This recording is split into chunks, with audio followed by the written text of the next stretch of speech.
ఉన్నతమైనటువంటి నిర్ణయాలు తీసుకోవటానికి మనం ఉన్నాం. దేవుని యొక్క కృపను బట్టి దేవుని సన్నిధిలో ఒక నిర్ణయం తీసుకోవాలి, ఒక సరైనటువంటి ఎంపిక తీసుకోవాలనేటువంటి ఆలోచనతో మనం ఉంటూ ఉంటాం. జీవితము చాలా ఎంపికలు ఉంటాయి, చాలా నిర్ణయాలు ఉంటాయి. మనం తీసుకునేటువంటి నిర్ణయాలు మన గమ్యానికి నడిపిస్తూ ఉంటాయి. అవి మంచివైనా సరే, చెడ్డవైనా సరే, మనం వెళ్ళేటటువంటి మార్గాలు మంచి ఫలితాలు ఇవ్వాలని మనం ఆశిస్తూ ఉంటాం. ఈ భూమి మీద దేవుడు మనం ఉంచినప్పుడు మంచి చెడ్డలు విచక్షణ జ్ఞానం కలిగినటువంటి వారుగా, మన నిర్ణయాలు మనం తీసుకునేటువంటి వారుగా ఉండాలని దేవుడు మనల్ని నిరూపించాడు. మనలను యంత్రాలుగా, రోబోట్స్ గా క్రియేట్ చేయలేదు. అంటే మనం అందించబడినటువంటి మార్గము మనము నిర్ణయించుకోవాల్సినటువంటి వారమై ఉన్నాం. చాలా సార్లు మన జీవితాల్లో వ్యసన పడుతూ ఉంటాం. అయ్యో ఇలా ఎందుకున్నానని. నీ నిర్ణయము సరైనటువంటిది కాదేమో ఒకసారి ఆలోచన చేయి. ఇకనైనా ఒక మంచి నిర్ణయం తీసుకోవడానికి దేవుడు నీకు అవకాశం ఇచ్చాడు. ఈ సమయంలో దేవుని వాక్యము నిర్ణయాన్ని గురించినటువంటి మాటలు మనతో మాట్లాడుతుండగా మనం విందాం. ఒక మంచి ఉదాహరణ మీకు చూపిస్తాను. ఆదికాండము 13వ అధ్యాయము మొదటి నుంచి మనం గమనించినట్లయితే, ఆదికాండము 13వ అధ్యాయము మొదటి నుంచి, అబ్రాము తన భార్యను తనతో కూడానున్న లోతును వెంట పెట్టుకుని ఐగుప్తులో నుండి నెగెవునకు వెళ్ళెను. అబ్రహాము వెండి బంగారము పశువులు కలిగిన బహుధనవంతుడై ఉండెను. అతడు ప్రయాణము చేయించు దక్షిణము నుండి బెతేలు వరకు, అనగా బెతేలుకును హయీకిని మధ్య తన గుడారం మొదట ఉండిన స్థలము వరకు వెళ్ళి తాను మొదట బలిపీఠము కట్టిన చోట చేరింది. అక్కడ అబ్రాము యెహోవా నామమున ప్రార్థన చేశాడు. అబ్రాముతో కూడా వెళ్ళిన లోతునకు గొర్రెలు, గొడ్లు, గుడారములు ఉండెను గనక వారు కలిసి నివసించుటకు ఆ ప్రదేశము చాలకపోయింది. ఎందుకనగా వారి ఆస్తి వారి కలిసి నివసించలేనంత విస్తారమాయను. అప్పుడు అబ్రాము పశువుల కాపర్లకు, లోతు పశువుల కాపర్లకు కలహం పుట్టెను. ఆ కాలమందు కానానీయులు, పెరిజ్జీయులు ఆ దేశంలో కాపురం ఉండేది. కాబట్టి అబ్రాము, మనము బంధువులము గనుక నాకు నీకును, నా పశువుల కాపర్లకును నీ పశువుల కాపర్లకు కలహం ఉండకూడదు. ఈ దేశం అంతయు నీ ఎదుట ఉన్నది గనక దయచేసి నన్ను విడిచి వేరుగా నుండుము. నీవు ఎడమ తట్టుకు వెళ్ళిన ఎడల నేను కుడి తట్టుకును, నీవు కుడి తట్టుకు వెళ్ళిన ఎడల నేను ఎడమ తట్టుకు వెళ్ళిదనని లోతుతో చెప్పాను. లోతు తన కనులెత్తి యొర్దాను ప్రాంతం అంతటిని చూచెను. యెహోవా సొదొమ గొమొర్రా పట్టణములను నాశనము చేయక మునుపు సోయారుకు వచ్చు వరకు అదంతయు యెహోవా తోట వలె ఐగుప్తు దేశము వలెను నీళ్లు పారు దేశమై ఉండెను. కాబట్టి లోతు తనకు యొర్దాను ప్రాంతం అంతటిని ఏర్పరచుకుని తూర్పుగా ప్రయాణం చేసెను. అట్లు వారు ఒకరికొకరు వేరైపోయిరి. గమనం చేసినట్లయితే అబ్రాము, లోతు ఇద్దరు కూడా బంధువులు. వారిరువురిని దేవుడు బహుగా ఆశీర్వదించారు. విస్తారమైనటువంటి ఆస్తి కలిగి ఉంది. ఒక చోట కలిసి నివసించలేకపోయారు. సమస్య వచ్చింది. ఈయన పశువుల కాపర్లకు, ఆయన పశువుల కాపర్లకు సమస్య వచ్చింది. ఈ సమస్య వచ్చినప్పుడు మన ఇరువురు కూడా కలిసి ఉండటం ఏమంత మంచిది కాదు గనక మనిద్దరం కూడా వేరైపోదాం అనే ఒక నిర్ణయానికి వచ్చారు. సరే, ఇక మంచి నిర్ణయంలో మన ఇద్దరం వేరైపోయేటప్పుడు ఇక అవకాశం నీకే ఇస్తున్నాను, ముందు నువ్వు ఎటు వెళ్తావో చూసుకో అని లోతుతో చెప్పడం జరిగింది. లోతు ముందు ఒక నిర్ణయం తీసుకునేటువంటి ఆలోచన. చాలా సార్లు మన జీవితాల్లో నిర్ణయించుకునేటువంటి అవకాశాలు వస్తూ ఉంటాయి. ఆ ఎంపికలో, నిర్ణయంలో ఎటు మనం వెళుతున్నాము అనే విషయాన్ని గురించి ఈరోజు ఆలోచన చేయబోతున్నాం. అది నీ ఉద్యోగం గురించా, బిడ్డల భవిష్యత్తు గురించా, నీ ఆర్థిక విషయాల గురించా, గృహ నిర్మాణం గురించా, మరేదైనా సరే చాలా సార్లు ఎంపిక చేసుకోలేక, అయ్యో దేవుని చిత్తం ఏమై ఉందో, నేను ప్రార్థన చేస్తున్నానండి, ఇంకా ప్రార్థన చేస్తున్నాను, దేవుడు నన్ను ఎక్కడికి నడిపిస్తాడో నేను ఎదురు చూస్తున్నాను నువ్వు అనుకుంటున్నావేమో. అయితే ఒక మంచి ఎంపిక విషయంలో ఈ రోజు మనం ఇక్కడ చూస్తూ ఉన్నాం. ఏమయ్యా అన్నట్లయితే, ఎంపిక చేసిన విషయంలో ఈ లోతు ఒక నిర్ణయాన్ని తీసుకున్నాడు. లోతు నిర్ణయం తీసుకున్నప్పుడు తన కనులు ఎదుగుతున్నటువంటి ప్రదేశము సొదొమ గొమొర్రా పట్టణములు నాశనము చేయక మునుపు ఎలా ఉన్నాయంటే యెహోవా తోట వలె ఉన్నాయి. పచ్చని పొలాలు, ఫలవంతమైనటువంటి చక్కని పొలాలతో ఉన్నటువంటి ఆ పొలాలు కనిపించినాయి. ఐగుప్తు దేశంలో నీళ్లు పారు దేశము. సాధారణంగా ఈరోజు ఒక దేశాన్ని మనం అది ధనికమైన దేశమా మరే దేశమని కాల్కులేట్ చేయాలి, ఎస్టిమేట్ చేయాలంటే ఆ దేశము తలసరదాయం ఎంత, ఆ దేశంలో బిల్డింగ్లు ఎన్ని ఉన్నాయి, ఆ దేశంలో ఇండస్ట్రీస్ ఎన్ని ఉన్నాయని చెప్తూ ఉంటారు. కానీ నిజానికి ఆ దేశపు స్థితిని ఎస్టిమేట్ చేయాలంటే సాధారణంగా సహజ వనరులు, ప్రాముఖ్యంగా జీవజలము, నీళ్లు ఉండాలి. అక్కడ తాగడానికి నీళ్లు ఉంటేనే అది గొప్ప దేశం. ఇప్పుడంటే తాగడానికి నీళ్లు లేకపోయినా గల్ఫ్ దేశాలు సంపన్న దేశాలు అయినాయి. కానీ నిజానికి సంపన్న దేశం అంటే నీళ్లు పారు దేశం. ఎన్నున్నా కానీ తాగడానికి నీళ్లు లేకపోతే జీవనాధారం లేదనేటువంటి ఒక భావన. కనుక ఆ రోజుల్లో అది చక్కని ధనికమైనటువంటి దేశం, రైట్? అంటే ఇప్పుడు తన కదులు ముంచబడినటువంటి పరిస్థితుల్లో యోబు ఒక నిర్ణయాన్ని తీసుకోవాలి. యోబు నిర్ణయం తీసుకునేటప్పుడు ఫలవంతమైనటువంటి యెహోవా తోట వలె ఉన్నటువంటి నీళ్లు పారుతున్నటువంటి ఉన్నతమైనటువంటి ఒక చక్కని దేశంలో నివసించటానికి ఆయన ఎన్నిక చేసుకున్నాడు. తప్ప రైటా? ఆలోచన చేయండి. ఎంపిక అనేటువంటిది ఎలా ఉండాలి అని ఆలోచన చేస్తే యోబు మన జీవితంలో గొప్ప ఉదాహరణ. అయితే దాని ప్రైస్ అంటే ఎంపిక చేసుకున్న తర్వాత దాని యొక్క ఫలితం అనుభవించేటప్పుడు చాలా సార్లు చేదుగా ఉంటది. దానికి కూడా గొప్ప ఉదాహరణ లోతు మాత్రమే. లోతు నిర్ణయం తీసుకున్నాడు, చాలా హ్యాపీగా ఉంటది అనుకున్నాడు. నా జీవితము, చక్కని ఆహారము, చక్కని వాతావరణము, తాగడానికి నీళ్లు ఉన్నాయి, సమృద్ధి అయినటువంటి పశువులకు కావాల్సిన అన్ని ఉన్నాయి, పంటలు పండుతున్నాయి, ధనిక స్థితిలో ఉండొచ్చు అనేటువంటి ఒక నిర్ణయాన్ని తీసుకున్నాడు. అక్కడికి వెళ్ళిన తర్వాత తను వెల చెల్లించింది ఎంత ఉందయ్యా అన్నట్లయితే భార్యను కోల్పోయాడు, అల్లుళ్ళను కోల్పోయాడు.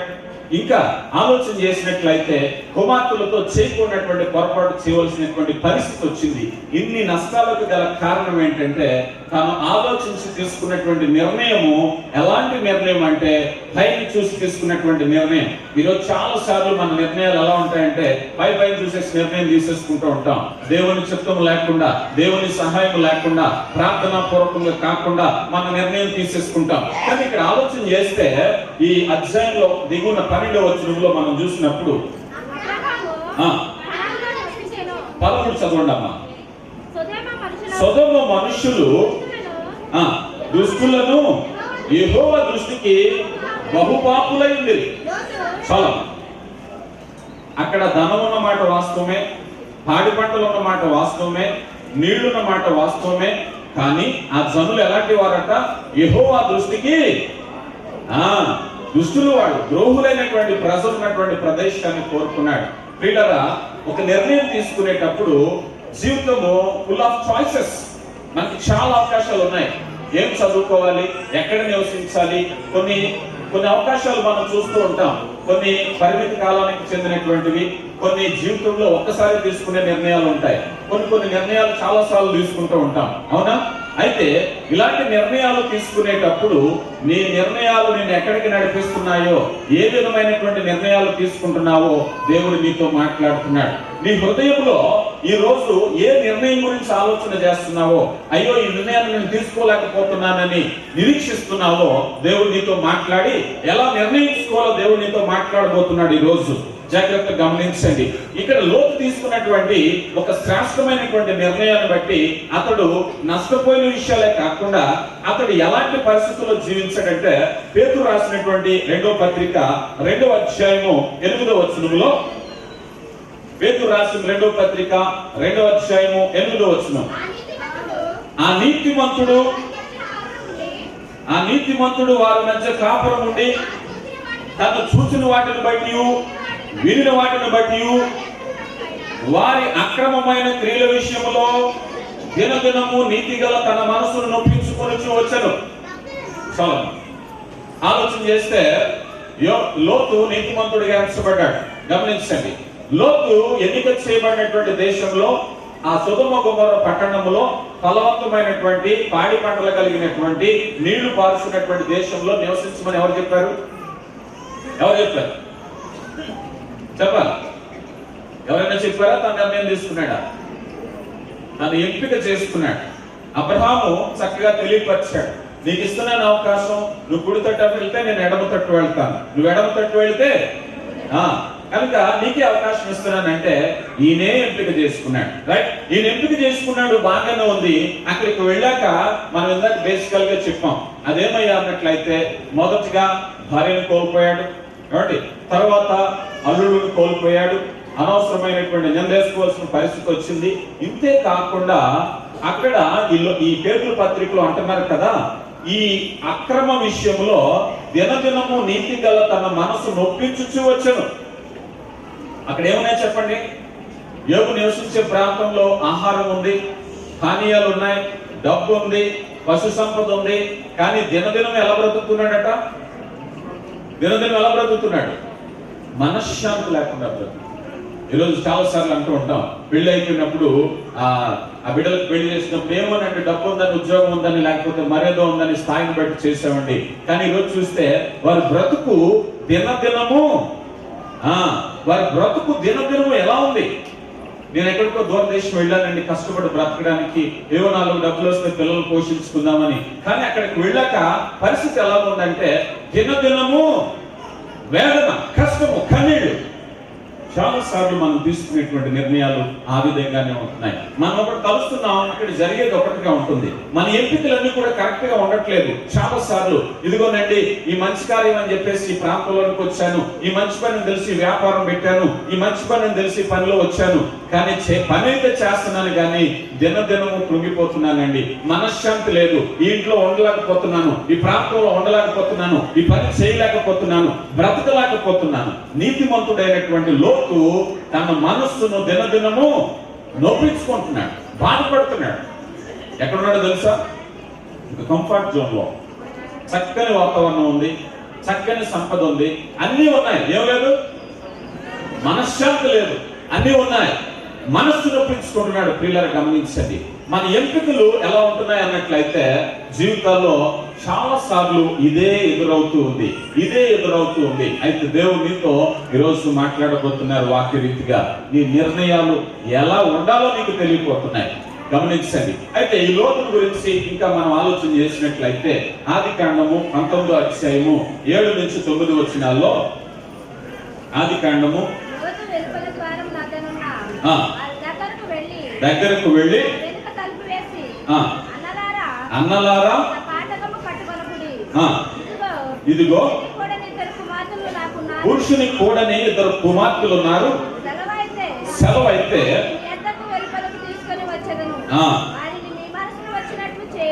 చేయండి,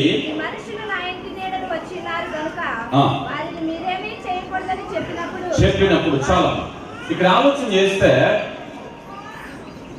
లోతు దగ్గరికి 2 దూతలు వచ్చారు, పురుషులైనటువంటి. ఈ దూతలు వస్తే ఈ దూతలను బట్టి సొదొమ గొమొర్ర పట్టణము ఎంత భయంకరంగా ఉందంటే చూడండి, ఈ 19వ అధ్యాయం 4వ వచనంలో, వారు పండుకొన ముందు ఆ పట్టణస్తులు అనగా సొదొమ మనుషులు, బాలులను, వృద్ధులను, ప్రజలందరూ నలుదిక్కుల నుండి కూడి వచ్చారు. ఎందుకు వచ్చారు చెప్పాలి నా మాటకి? బాలులు, వృద్ధులు, సొదొమ మనుషులు అందరూ ఎందుకు వచ్చారు? వారు అక్కడికి వచ్చినటువంటి పురుషుల గురించి వచ్చారు. అంటే క్రమము లేనటువంటి మనుషులు. లోతు బ్రతిమాలుతున్నాడు, కన్యలైనటువంటి నాకు 2 కుమార్తెలు ఉన్నారు, వాళ్ళని ఇస్తానన్నా కూడా వాళ్ళకి అది అవసరం లేదు. ఎవరో కొత్తగా వచ్చారు, వాళ్ళు కావాలి, వాళ్ళు పురుషులైనా సరే. ఎంత అజ్ఞానంలో ఉన్నారంటే యోబు తన మనస్సును ఎంత నొప్పించుకుని ఉంటాడు. ఏమంటాడంటే ఆయన చూడండి, ఇక్కడ అంటున్నాడు కదా 9వ వచనంలో,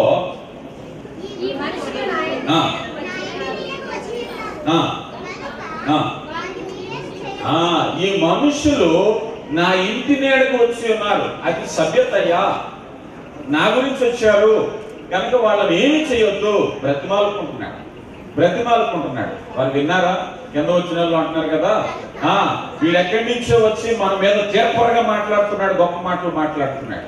గమనించండి, అంటే యోబు మనస్సు ఎంత గాయపరచబడుతుందో. తర్వాత అల్లుడు అంటే అల్లుడు దృష్టికి ఎగతాళి చేసేవాడు అయిపోయాడు. ఏమండి, అయ్యా రండి అయ్యా నా దేవుడు నాతో మాట్లాడాడు, ఈ పట్టణాన్ని నాశనం చేస్తాడట, ఈ దేశాన్ని విడిచి వెళ్ళిపోమని చెప్పాడు కనుక నడవండి అంటే అల్లుళ్ళ దృష్టికి ఏమయ్యాడండి? ఎగతాళి అయిపోయాడు కదా.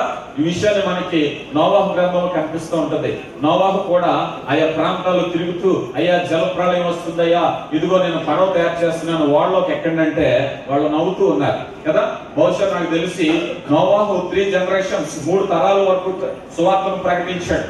ఈ సువార్త ప్రకటించినప్పుడు ఎంత ఎగతాళి చేసి ఉంటారంటే, ఈ ముసలోడు వస్తున్నాడు, మా నాన్నోళ్ళ టైం ఇలాగే చెప్పాడట, మా తాతోళ్ళ టైం ఇలాగే చెప్పాడట, ఇప్పుడు మనకి ఇలాగే చెప్తున్నాడు అనుకుని ఉంటారు కదా.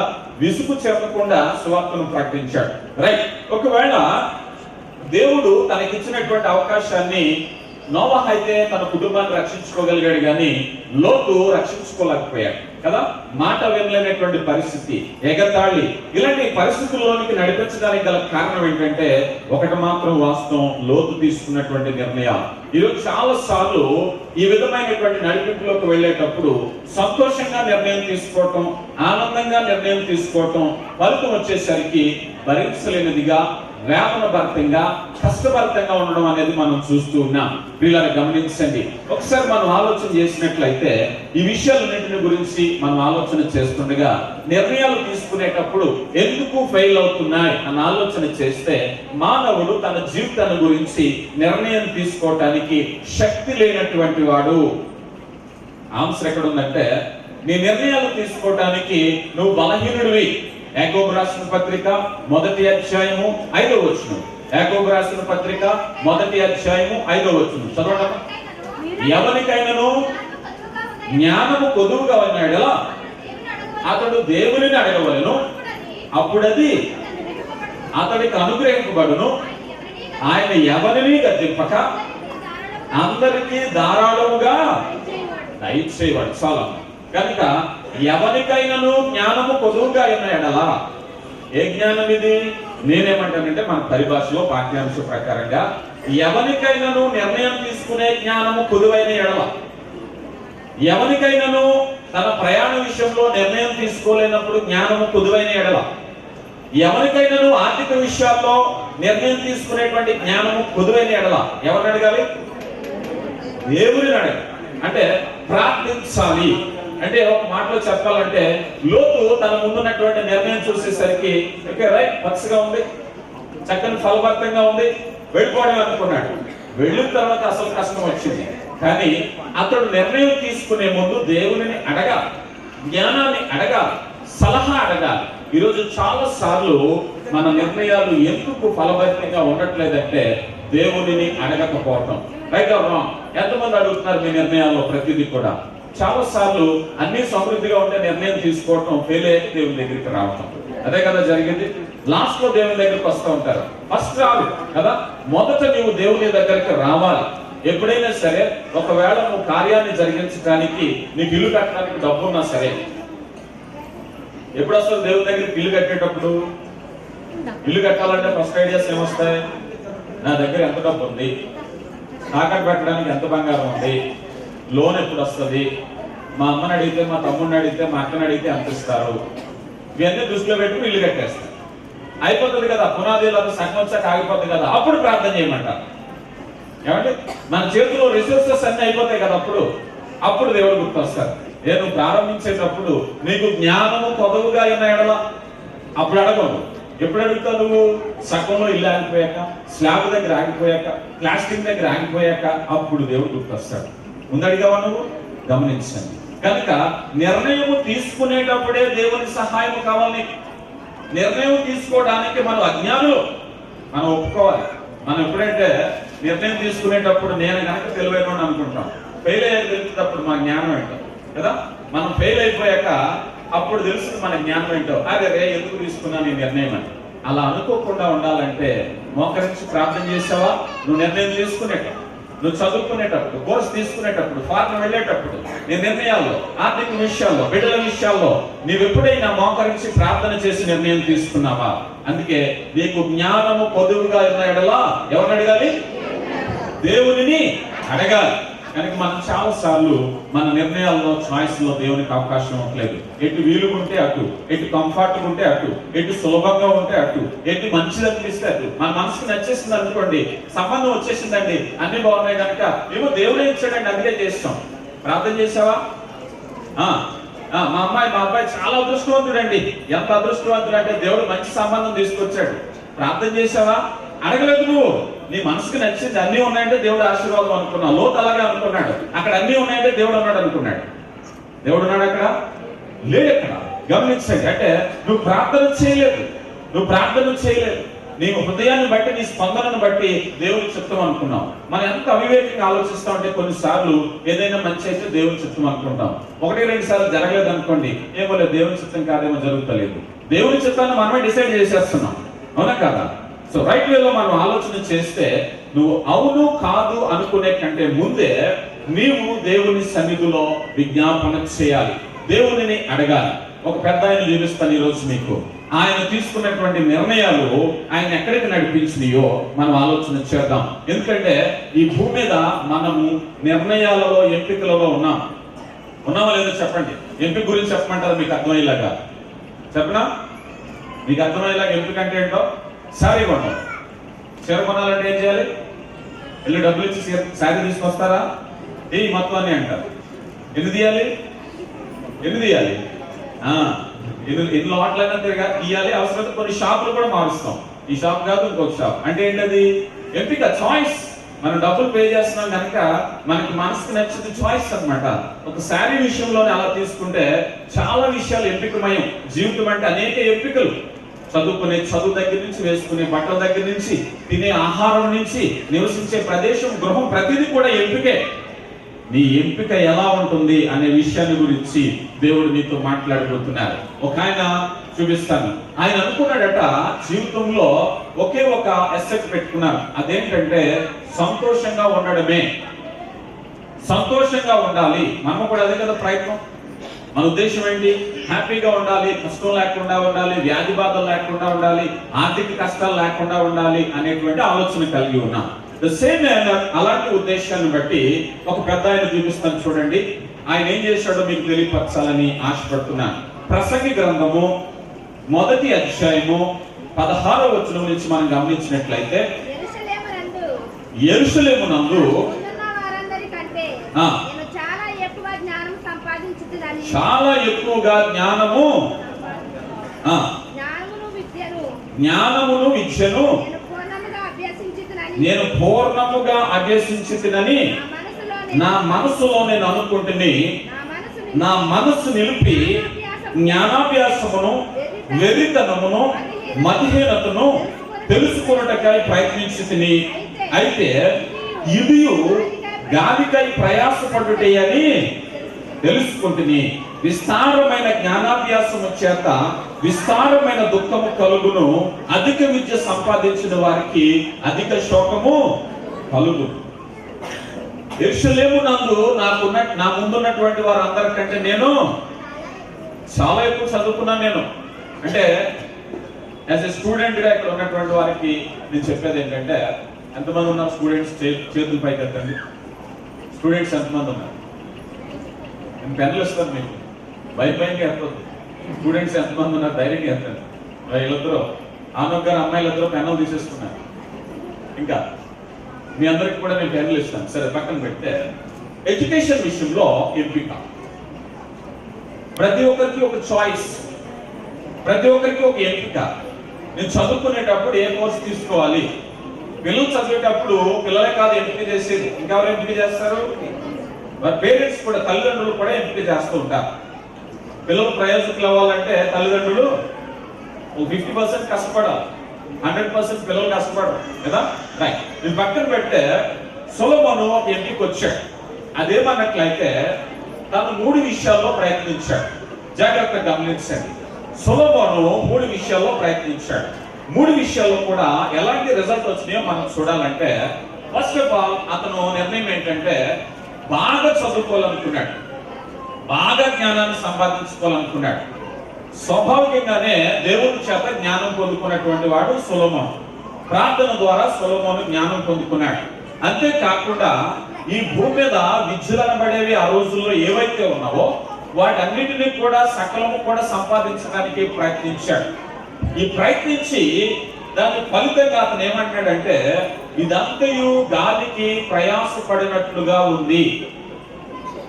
ఇలాగన్నాడేంటి అంటే, మేము చదవకూడదా? ఎంత కష్టపడి చదివేది వృధా అని అనుకుంటున్నారా? అదేంటో నేను చెప్తాను. ఒకడు ఎంత కష్టపడి చదివితే చివరిగా ఏం జరిగిందంటే, గాలికి ప్రయాసపడినట్టు నీ చదువు నీకు ఆనందాన్ని కలిగించాలి, అవునా కాదా? నీ చదువు నిన్ను సంతోషంలోనికి నడిపించాలి, అవునా కాదా? ఇక్కడ సొలొమోను చెప్పే మాటలో అర్థం ఏంటయ్యా అన్నట్లయితే, దేవుడు లేని ప్రపంచాన్ని మాట్లాడుతున్నాడు ఈ గ్రంథంలో. దేవుడు లేనిటువంటి చదువు నీకు గాలికి ప్రయాసపడినట్టు ఉంటుంది. దేవుని సహాయం లేకుండా, దేవుని ఎంపిక లేకుండా, దేవుడే లేకుండా చదువే నా ప్రపంచం అని నువ్వు అనుకుంటే, నా జీవితం ఎందుకయ్యా అన్నట్లయితే, నేను అనుకున్నటువంటి కోర్సు సాధించడానికే నువ్వు అనుకుంటే, ఒకడు గాలికి ప్రయాసపడినట్టుంటావు. నువ్వు చదివే చదువు సెకండరీ. నువ్వు చదివే చదువుతో సంతోషంగా ఉండాలి అంటే మొదటిగా దేవుని యందు భయభక్తులు కలిగి ఉండాలి. దేవుని యందు భయభక్తులు లేకుండా చదువుంటే చాలు అని నువ్వు అనుకుంటే, నేను ఒక రోజుకు బాధపడతానని నువ్వు అనుకుంటావు. నువ్వు చదువుకోవడం ముఖ్యమే, కానీ నీకు జ్ఞానం ఇచ్చినటువంటి దేవుని మరొకు. సొలొమోను చెప్పినటువంటి ఈ జ్ఞానం ఎలాంటిది అయ్యా అన్నట్లయితే, దేవుని సహాయం లేకుండా భూజ్ఞానం చేత మాట్లాడుతున్నాడు. కేవలము భూమి మీద ఉండేటువంటి సిలబస్, ఈ కోర్స్ చదివితే నా జీవితం సంతోషం అని అనుకుంటే తర్వాత నువ్వు బాధపడతావు. ఈ కోర్స్ కంప్లీట్ చేసేస్తే, లేకపోతే ఈ హోటల్ మేనేజ్మెంట్, ఈ మెడిసిన్, ఇంజనీరింగ్, లేకపోతే ఏదో అకౌంటెన్సీ, ఏదో ఒకటి కంప్లీట్ చేసేస్తే నా లైఫ్ అంతా కూడా కోలపాన్పే నువ్వు అనుకుంటే కష్టాలు రాకుండా ఉంటాయి అనుకుంటున్నావా? నీ చదువు నీ జీవితాన్ని, నీ కుటుంబాన్ని ఆనందంతో నింపేస్తుంది అనుకుంటున్నావా? ఒకవేళ నీ చదువుతో నువ్వు సంబంధించిన మంచి ఉద్యోగం సంపాదించుకుంటే నీ ఇల్లు డబ్బుతో నిండిపోవచ్చు, నీ ఇల్లు అధికారంతో నిండిపోవచ్చేమో, కానీ సంతోషంతో నిండిపోదు. అప్పుడు సంతోషం కావాలంటే నీకు కావాల్సింది ఏంటయ్యా అన్నట్లయితే, కేవలం చదువు కాదు. చదువుకోదని చెప్పట్లేదు దేవుడు, కేవలం చదువు కాదు. ఏం కావాలప్పుడు? దేవుని సహాయం చేత చదువుకో, దేవుని కలిగి చదువుకో. నిత్యత్వములో నడిపించడానికి ఆయన సహాయంతో జీవిస్తూ ఈ భూమి మీద బ్రతకడానికి చదువు ఒక భాగం అని తెలుసుకో. కొంతమందికి జ్ఞానం, వారి ఎంపికలో వారి నిర్ణయం ఏంటయ్యా, ఏం చేస్తావు నువ్వు? డాక్టర్ అవుతాను, ఇంజనీర్ అవుతాను, రైట్, అలా ఉండాలి, మంచిది. కానీ వారికి మనం నేర్పించవలసినటువంటి మరొక ముఖ్యమైన విషయం ఏంటంటే, నాన్న నువ్వు డాక్టర్ అయినా ఇంజనీర్ అయినా దేవుడిని మర్చిపోకు నాన్న, దేవుని సహాయంతో మనం భూమి మీద బ్రతకాలి అని నేర్పించాలి. చదువుకుంటే చాలు నీ బ్రతుకంతా బాగుంటుందని నేర్పించొద్దు. చదువు బ్రతుకు బాగుంటానికే, కానీ నువ్వు సంతోషంగా జీవించాలంటే దేవుని ఎంపిక చేసుకో. విద్యార్థులకు నేర్పించాలి. ఈరోజు మనం చూస్తూ ఉంటాం, ఎంతో మంది చదువుకున్నటువంటి వాళ్ళు ఎలాంటి పరిస్థితుల్లోనికి వెళ్ళిపోతున్నారంటే, హైటెక్ నేరాలు. చదువుకున్నారు కదా, జ్ఞానవంతులే కదా, ఇలాంటి అక్రమాలకు ఏం చేస్తున్నారు? ఎంత చదువుకుని ఇదేం పాడుకుంది నీకు? ఎందుకంటే చదువు భూమి మీద నీకు క్రమాన్ని నేర్పించేటటువంటిది కాదు. అన్నిసార్లు హైటెక్ చదువుకుని హైటెక్ నేరాలకు పాటు పడుతున్నారు. ఏమయ్యా అన్నట్లయితే ఇంజనీరింగ్ నేర్చుకుంటున్నారు, ఏటీఎంలో ఎలా ఓపెన్ చేయాలో నేర్చుకుంటున్నారు, సైబర్ ఆన్లైన్ నేరాలు ఎలా చేయాలో తెలుసుకుంటున్నారు, మొబైల్ నుంచి ఏ విధంగా చీట్ చేయాలో నేర్చుకుంటున్నారు. ఇవన్నీ ఎందుకు వస్తున్నాయో తెలుసా? దేవుని భయము లేకపోవటం. చదువు మాత్రమే సంతోషం అనుకుంటే, అంత చదువు చదివాక తర్వాత వచ్చేటువంటి కష్టాలను బట్టి బాధపడుతుంటే అప్పుడు తెలుస్తుంది, ఇదేంటి చదువుకుంటే అంత సంతోషం అనుకున్నాం. సొలొమోను అంటున్నాడు కదా, ఒకడు గాలికి ప్రయాసపడినట్లే. ఎంత చదువు ఇదే ప్రవర్తన రానికంటే దేవుని భయం నేర్పించలేదండి. దేవుని భయం లేకపోవడం వల్ల అలాంటి రిజల్ట్ వచ్చింది. గమనించండి. అంటే సొలొమోను చేసినటువంటి మొదటి ప్రయత్నం ఏంటంటే ఎడ్యుకేషన్. చదువుకుంటే నా ఎంపిక. ఏమయ్యా నీ ఎంపిక ఏమిటి? డాక్టర్ అవ్వాలి, ఇంజనీర్, రైట్, ఉండాలి, ప్రతి వారికి ఎంపిక. కానీ అది దేవుని యొక్క కృపను ఆధారం చేసుకుని ఉండవలసిందే అని ఇక్కడ మనం తెలుసుకుంటున్నాం. మన ఎంపిక దేవుని ఆధారంగా ప్రయోజకులు కావాలి. ఇక రెండవదిగా మనం చూసినట్లయితే సొలొమోను మరొక విషయంలో ప్రయాసపడ్డారు. 2వ అధ్యాయము ప్రసంగి గ్రంథము 1-2 వచనాలు. కానీ నేను సంతోషము చేత నీకు మేలు అనుభవించి చూడమని నా హృదయముతో చెప్పుకుంటుని, అయితే అది వ్యర్థ ప్రయత్నమాయను. నవ్వుతో నీ బెరిదను అని సంతోషముతో నీ చేత కలుగు కనుక నీ చేత కలుగునది ఏంటని నేను అంటున్నాను. రెండవ ఎగ్జాంపుల్కి వచ్చాడు. సొలొమోను అనుకుంటున్నాడు, ఈ భూమి మీద నువ్వు సంతోషంగా జీవించు, నీకు ఏది కావాలో అది జీవించు. ఎంపిక ఎవరిని బిడ్డలారా? ఏం ఎంపిక చేసుకున్నారు? పెద్దవాళ్ళారా, మీ ఎంపిక ఏమిటి? బ్రతుకున్న దినాలన్నీ సంతోషంగా వెళ్ళిపోతే చాలండి, అదేనా మీ ఎంపిక?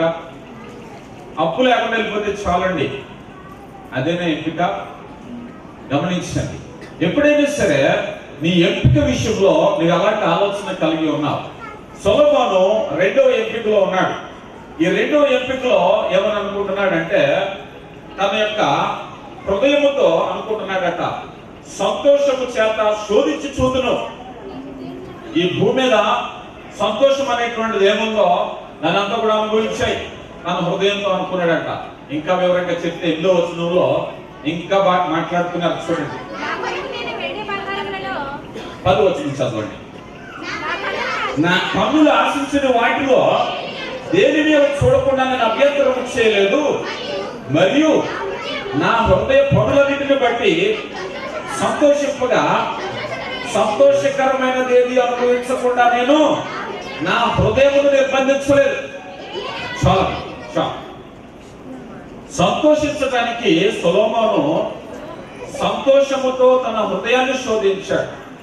నా కన్నులు చూసినటువంటి వాటిని, మనకి తెలుగులో సామెత ఉంటుంది కదా, కన్నులు లేని చోట ప్రతి చోటకే మనసు వెళ్ళకూడదంట.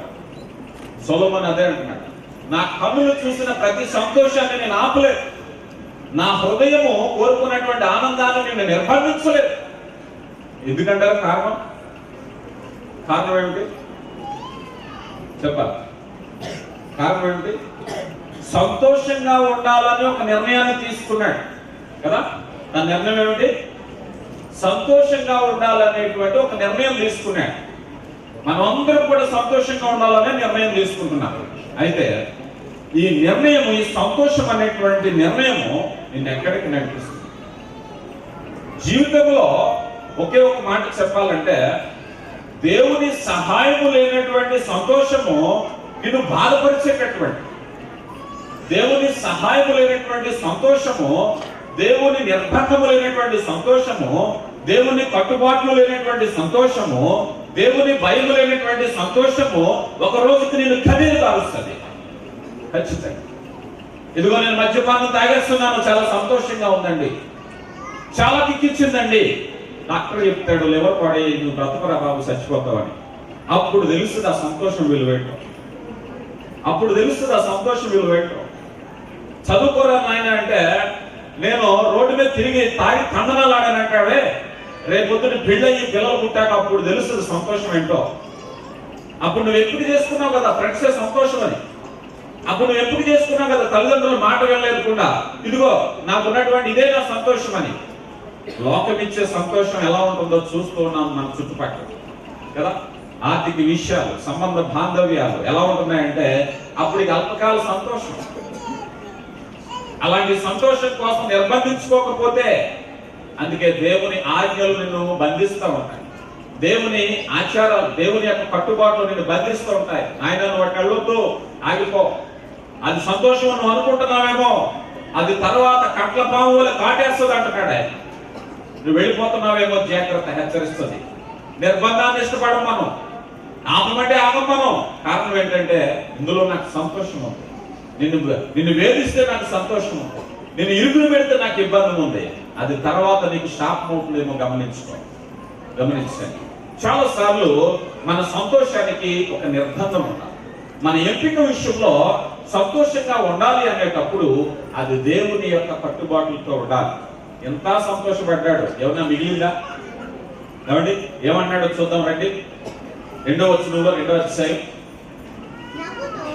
నవ్వుతో వెర్రిదానివని సంతోషముతో నీ చేత కలుగునేదేమని. ఈరోజు జీవితంలో చాలా మంది బిడ్డలు అలాంటి ప్రశ్నలు వేసుకుంటున్నారు. ఎందుకనంటే వారి యొక్క దినాల్లో సంతోషంగా ఉన్నారు, తాగి తందనాలు ఆడారు, కట్టుబాట్లు లేకుండా ఉన్నారు. ఒక దినం వచ్చింది, అప్పుడు అనుకుంటారు, నవ్వుతో నీ వలన నాకు ప్రయోజనం ఏముంది? ఆ రోజు నేను నవ్వద్దు నిజమనుకున్నాను, కానీ అందులో సంతోషం లేదు. నా సంతోషంతో, ఆ రోజు కలిగిన సంతోషంతో నేను ప్రశ్నిస్తున్నాను, నీ వలన నాకు ప్రయోజనం ఏమమ్మా? సంతోషం అనుకున్నాను, ఇదే ఆనందం అనుకున్నాను, కానీ తర్వాత మరలా ఇది తిరిగి ఇదే నాకు శాపం అవుతుందని నేను గమనించలేకపోయాను. ఎన్ని కారణాలు మనం చూస్తూ ఉన్నాం. సొలొమోను ఎంతగా సంతోషించాడంటే, ఈరోజు చాలా మంది ఇక్కడ ఉన్నాం, పెద్దవారు ఉన్నారు, చిన్నవారు ఉన్నారు. సంతోషం విషయంలో ఫలానా ఖర్చు పెడితే, ఫలానా విషయం చేస్తే, ఫలానా చోటకు వెళితే, ఫలానా చేస్తే సంతోషం వస్తుంది అనుకునేటువంటి వారికి ఒక గొప్ప ఉదాహరణ సొలొమోను. చూడండి ఆయన ఏం చేస్తున్నాడో సంతోషం కోసం. 8వ వచనం 2వ అధ్యాయం. వెండి బంగారములను సంపదను ఆయా దేశములలో గాయకులను సంపాదించుకుంటుని ఉంచుకుంటుని. మనం ఇంకా చూస్తే పై వచనాల్లో 4వ వచనాల్లో చాలా ఇళ్ళు కట్టించుకున్నాడు, గెస్ట్ హౌస్లు కట్టించుకున్నాడు. తను మద్యపానం తాగడానికి కోటేశ్వరుడు. సొలొమోను ఎంత కోటేశ్వరుడో తెలుసా? సొలొమోను ఆస్తిని కాల్కులేట్ చేస్తే ఎంత ఆస్తో తెలుసా? ఈరోజు ప్రపంచ కోటేశ్వరుల జాబితా వస్తూ ఉంటది.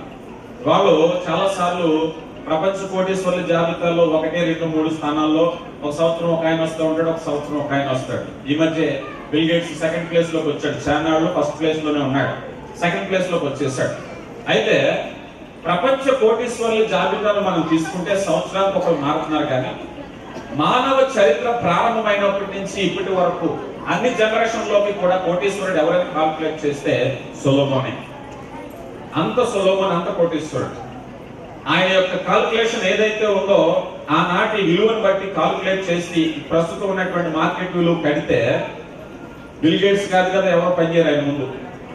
అంత సంపన్నుడు. అంత సంపన్నుడు సంతోషించాలి అని అనుకుంటే, తన హృదయాన్ని నిర్బంధించకుండా ఉంటే ఏం జరుగుతుందో చేశానంటున్నాడు ఆయన. ఏమంటే ఒక మద్యాన్ని తాగాలంటే ఖరీదైనటువంటి బాటిల్ కొనుక్కోవడం కాదు ఆయన, ఆ తోటలు నాటించాడు ఆయన. ఏమంటే మద్యాన్ని తాగడానికి ఏం చేశాడు? ఆ మేలైన శ్రేష్టమైనటువంటి ఆ బ్రీడ్ ఎక్కడ ఉందో తీసుకొచ్చి చక్కని వనాలు నాటించాడు. దానికి సంబంధించి తయారీదారులు ఇండస్ట్రీ పెట్టేసుకున్నాడు. అంతే, ఒకటే మాట, పరిశ్రమను పెట్టేశాడు. నేను సంతోషంగా, ఇది సంతోషం అంటే నాకు ఇది చేయండి అని చెప్పేసి. అయితే అవన్నీ అనుభవించాక ఆయత్త చేశాక అంటున్నాడు కదా, తన నవ్వుతో నీ వలన నాకు ప్రయోజనం ఏముంది నాకు ప్రశ్నిస్తున్నాడు. ఈరోజు చాలా సార్లు మనం కూడా ప్రశ్నిస్తూ ఉంటాం. మూర్ఖత్వంతో సంతోషం అని వెళితే ఒకనొక దినం మరలా నువ్వు ప్రశ్నించుకునేటువంటి ఒక దినం ఉంటుంది. అయ్యో ఆ రోజు నేను సంతోషం అనుకున్నానే, ఈ రోజు ఆ సంతోషం కాస్త నాకు కన్నీళ్లు మిగిల్చిందా? ఒకరోజు సంతోషం అనుకున్నానే, అది ఈ రోజు నాకు అనారోగ్యాన్ని మిగిల్చిందా? ఒకరోజు సంతోషం అనుకున్నానే, ఈ రోజు నన్ను ఒంటరివాడిని చేసిందా అనే ప్రశ్న ఎదురవుతూ ఉంటుంది. పిల్లలు గమనించండి. కనుక ఈ సంతోషము సొలొమోను ఎలా నిర్ణయించుకున్నాడంటే, భూమి మీద ఏది సంతోషమో అది అనుకున్నాడు. ఆయన అంటున్నాడు, మీ సంతోషము సంపూర్ణమగునట్లు అడుగుడి. ఎలాంటి సంతోషం ఇస్తాడంటే ఆయన? సంపూర్ణమైనటువంటి సంతోషం. ఈ లోకం ఇచ్చిన సంతోషం కాదు, నీ జేబులో డబ్బులు ఉన్నంతసేపు, నీ చుట్టూ ఉండేటువంటి స్నేహితులు కాదు, నీ ఒంట్లో ఉన్నంతసేపు, మైండ్కి అమ్మినంతసేపు నీకు కలిగే సంతోషం కాదు. నువ్వు శరీరముతో ఉన్నను, శరీరము విడిచినను, ఆయన యొక్క నిత్యత్వంలో ప్రవేశించినప్పుడు సైతం సంతోష ఆనందాలతో నీవు జీవించటానికి ఆయన స్థలము సిద్ధపరచ వెళ్ళాడు. దేవుని యొక్క ఉన్నతమైనటువంటి ఆలోచన. కీర్తనకారుడు అంటున్నారు, నా పట్ల మీ యొక్క తలంపులు బహు విస్తారము. చాలాసార్లు మాట చెప్తూ ఉంటాను. మనమైతే మన పిల్లల విషయంలో కొన్ని ఆలోచనలు కలిగి ఉంటాం. ప్రయోజకుడు అవ్వాలి, ఉద్యోగం చేసుకోవాలి, మంచి పెళ్లి చేసుకోవాలి, పేరు రావాలి, కొన్నే ఉంటాయి. కానీ ఆయనకట మన ఎడల ఆయన తలంపులు బహు విస్తారములు. ఎన్నంటే శాశ్వత కాలంలో 1,000,000,000 సంవత్సరాల్లో ఆయనతో ఉండగా ఎన్ని ఆలోచనలు ఉండాలి? 10 ఏళ్ళు కలిసి ఉంటే ఎన్నో ఆలోచనలు ఉండాలి, 20 ఏళ్ళు కలిసి ఉంటే ఎన్నో ఆలోచనలు ఉండాలి, 60 ఏళ్ళు కలిసి ఉంటే ఎన్నో ఆలోచనలు ఉండాలి. కానీ కోటాను కోట్ల సంవత్సరాలు కలిసి ఉంటే ఎన్ని ఆలోచనలు ఉండాలి? కనుక బహువిస్తారమైన ఆలోచనలు ఎందుకు కలిగి ఉన్నాడంటే, ఆయన నువ్వు పుట్టిన మొదలుకుని నువ్వు ముదిమి వచ్చే వరకు నేను ఎత్తుకునేటువంటి వాడే కాకుండా మరల నువ్వు నిత్యత్వంలో ఆయనతో ఉండేటప్పుడు కూడా నీ పట్ల ఆలోచన కలిగి ఉన్నాడు. లోకం ఇచ్చే సంతోషం జేబులో డబ్బులు ఉన్నప్పుడు ఉంటాడు. ఏమండి? ఆ డబ్బులు అయిపోతే కాకి ఎగిరిపోయినట్టు ఎగిరిపోతుంది సంతోషం. ఏమండి? కాకి ఎగిరిపోయినట్టు ఎగిరిపోతుంది. ఎక్కడున్నాడు స్నేహితుడు కనబడ్డ స్విచ్ ఆఫ్. ఏమండి? అప్పుడు దాకా మన ఇద్దరం ఒకటే ప్రాణం అన్నవాడు స్విచ్ ఆఫ్. సరే నేను వచ్చావు కదంటే మాట్లేదు.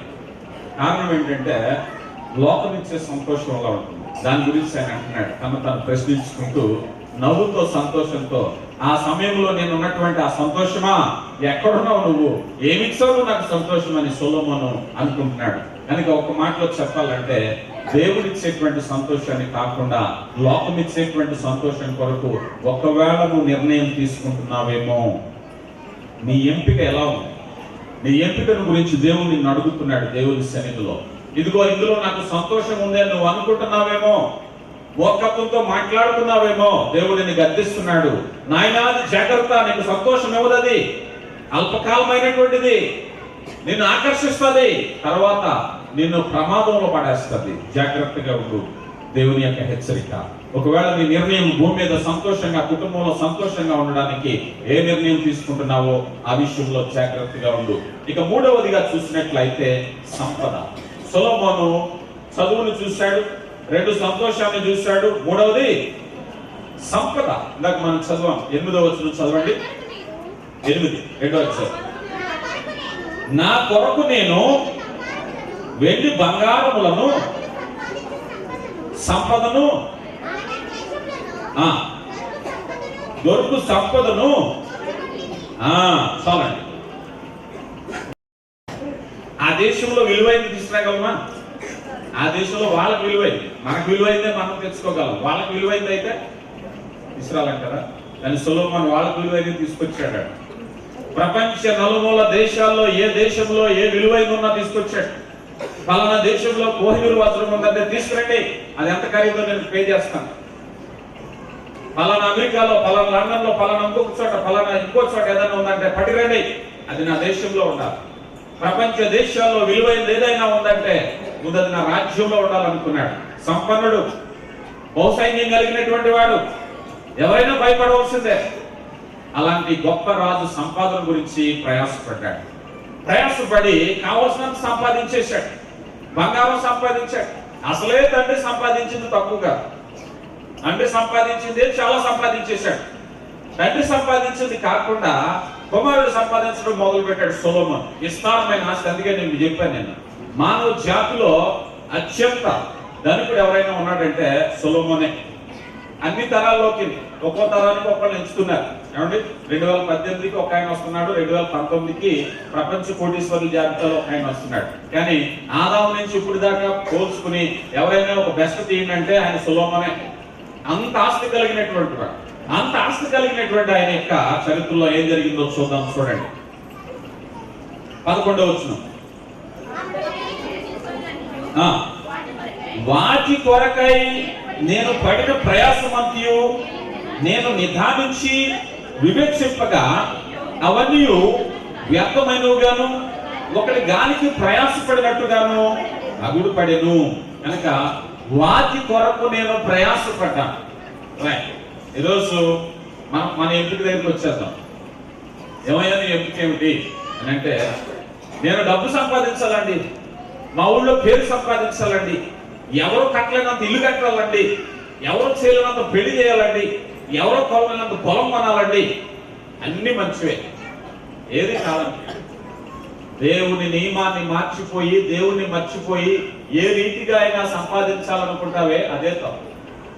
నీకు ఇవ్వబడినటువంటి పరిమితుల మేరకు, నీకు ఇవ్వబడినటువంటి న్యాయ సంబంధంగా నువ్వు కష్టపడి పని చేయాలనేటువంటిదే దేవుడు నీకు ఇచ్చేటటువంటిది. ఎప్పుడైతే నేను సంపాదించాలనేటువంటి తపన, సంపాదించాలనేటువంటి ఆలోచన చేత ఒక మనిషి ఏం చేస్తాడంటే తప్పుడు దారులు దొక్కుతూ ఉంటాడు, అన్యాయం చేయాలనిపిస్తూ ఉంటది. సాధారణ సామెత ఏంటి? నువ్వేం చేసినా అనవసరం, కానీ ఎంత సంపాదించావు అన్నదే ముఖ్యం. ఇది లోకం చెప్పేది. కానీ అలాంటి సంపాదన నీకు ఎప్పుడైనా మేలు చేస్తుందా?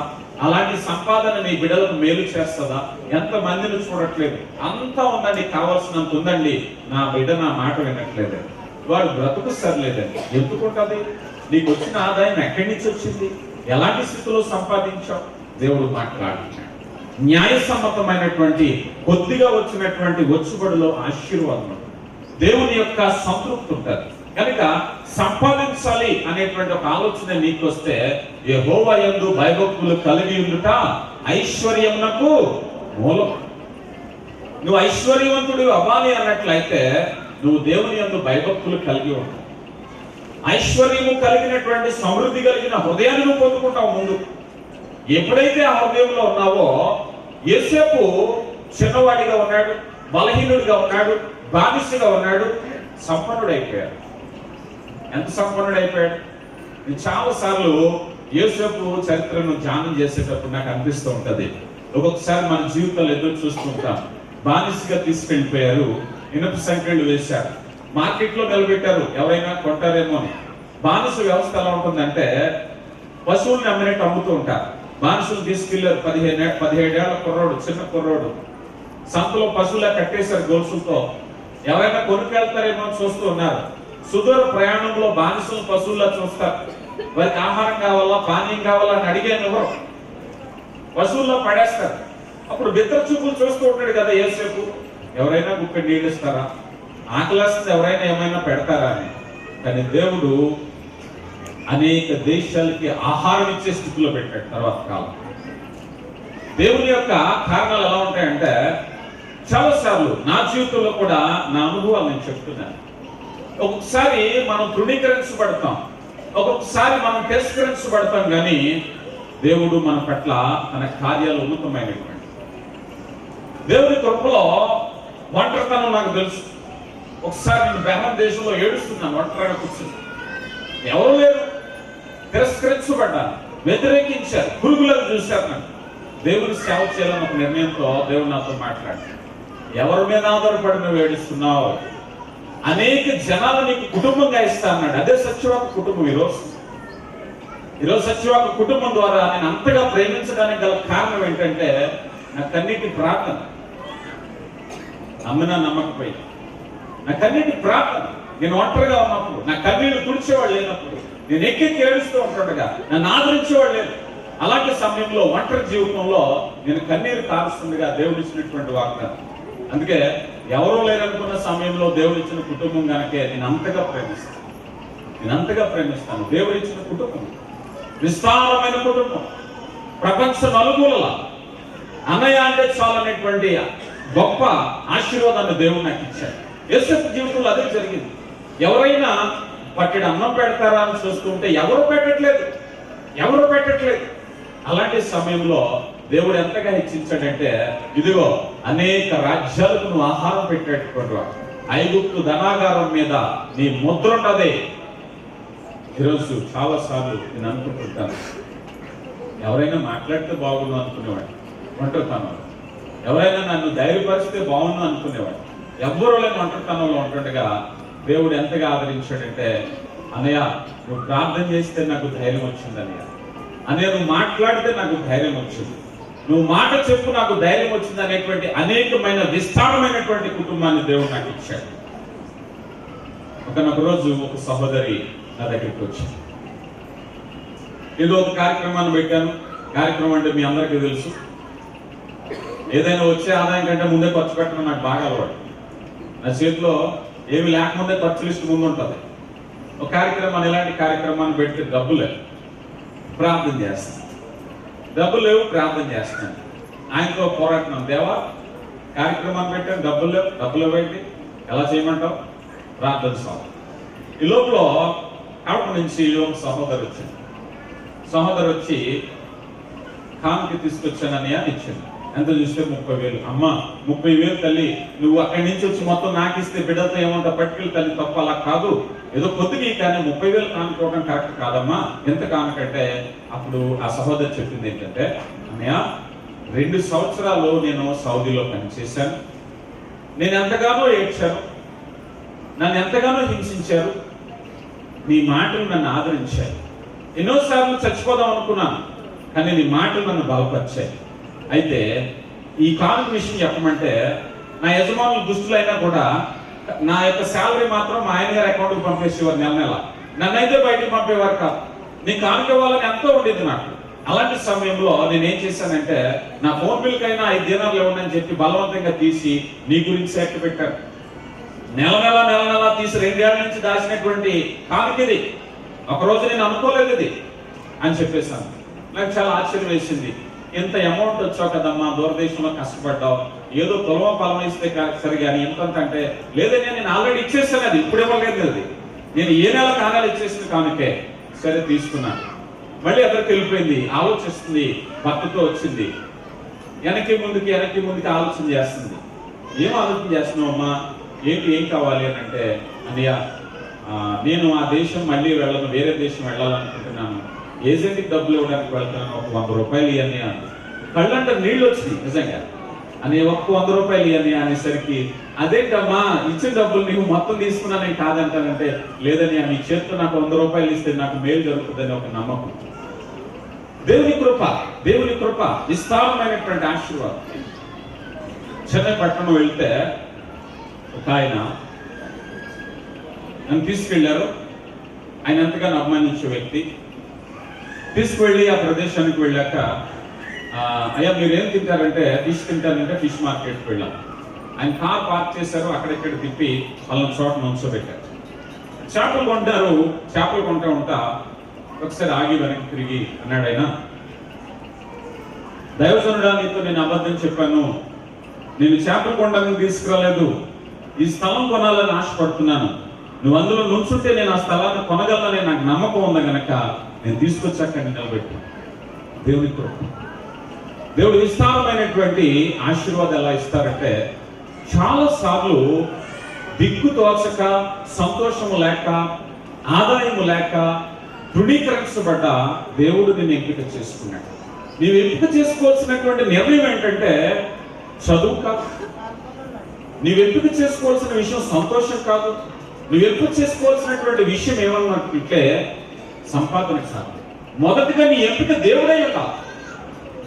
ఎప్పుడైతే దేవుడు నువ్వు ఎంపిక చేసుకున్నావో, నువ్వు యవనస్తుడు అయితే నువ్వేం చదవాలో ఆయనే చెప్తాడు. నువ్వు సంతోషపడాలి అంటే ఎలా సంతోషపడాలో ఆయనే చెప్తాడు. నువ్వు సంపాదించాలి అన్నట్లయితే ఏం సంపాదించాలో ఆయనే చెప్తాడు.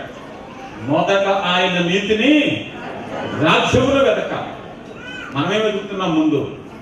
మన ఎంపికలు ఏం వెతుకుతున్నాం ముందు? లోకంలో ఏ అవకాశాలు ఉన్నాయో అన్నీ వెతుకుతున్నాం.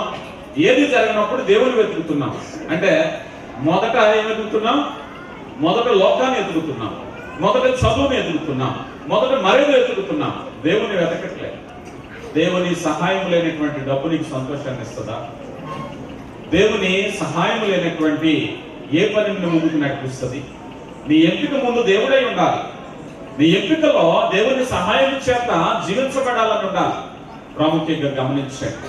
ఈరోజు ఎంపిక విషయంలో మనం ఆలోచన చేస్తూ ఉంటుండగా ప్రతి ఒక్కటి కూడా నేను నడిపించే ఈ 3 విషయాలు తెలుసుకున్న తర్వాత సొలొమోను ఒక స్టేట్మెంట్ ఇస్తున్నాడు.